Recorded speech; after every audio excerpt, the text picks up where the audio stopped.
आजकल कुछ ऐसी खबर सामने आती है जिससे इंसानियत भी शर्मसार हो जाती है। अब ऐसा ही मामला सामने आया है जिसे सुनकर उस इंसान की मानसिकता से घिन आई है। उसने अपनी पत्नी को सेकेंड हैंड कह दिया।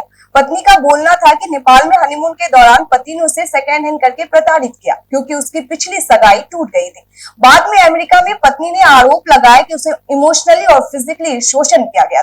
पति ने उसके चरित्र पर लांछन लगाया, उसके साथ अपने भाई के साथ भी और अन्य पुरुष के साथ भी अवैध संबंध रखने का भी आरोप लगाया। आज इसी पे विस्तार से चर्चा करेंगे, लेकिन उससे पहले स्वागत है आपका जीवन 24 के डिजिटल प्लेटफॉर्म पे। मैं हूं आपके साथ आतिफा शेख। अमेरिका में रहने वाले एक व्यक्ति की तलाक की याचिका को खारिज करते हुए मुंबई हाईकोर्ट ने कहा कि घरेलू हिंसा महिला के आत्मसम्मान को प्रभावित करती है, जिसमें हनीमून के दौरान पति ने अपनी पत्नी को सेकेंड हैंड कह दिया और उसकी पति द्वारा मारपीट की गई। साथ ही हाईकोर्ट ने निचली अदालत को आदेश को बरकरार रखने को कहा, जिसमें अलग रहने वाली पत्नी को 3 करोड़ रुपए की मुआवजा देने का निर्देश दिया था। दरअसल पति पत्नी अमेरिका के नागरिक है। उनकी शादी 3 जनवरी 1994 में मुंबई में हुई थी और एक शादी अमेरिका में भी हुई थी, लेकिन 2005-2006 के आसपास मुंबई में आ गए थे और घर में रहने लगे।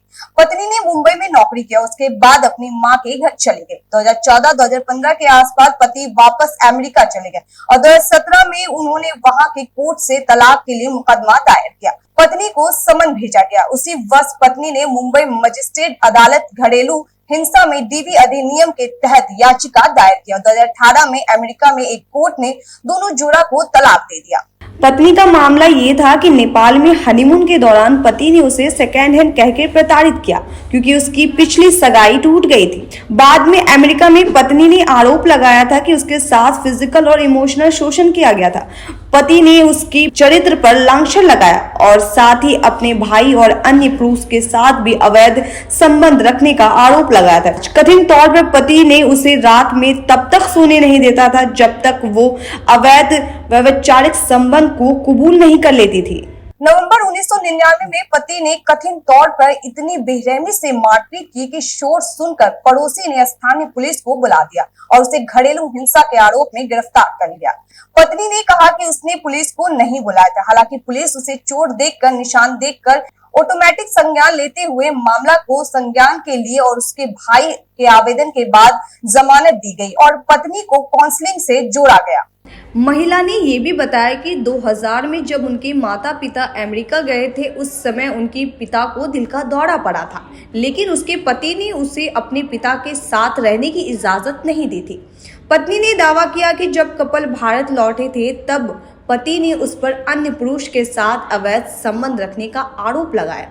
जो सामान देने के लिए आने वाले दूध वाले, सब्जी वाले तभी पहुंच गए। जब उसने इस बारे में मनोचिकित्सा से बात की तो पति के कंफ्यूजन होने का पता चला। हालांकि उसने दवा लेने से इनकार कर दिया। महिला का आरोप है कि 2008 में पति ने उसे तकिया से घुसाकर दम घुटाकर मारने की कोशिश की थी, जबकि उसके बाद अपनी मां के घर चली गई थी। उसने ये भी कहा कि आरोप लगा पति ने उसे अपनी शादी के दौरान दूसरी महिला के साथ शादी की।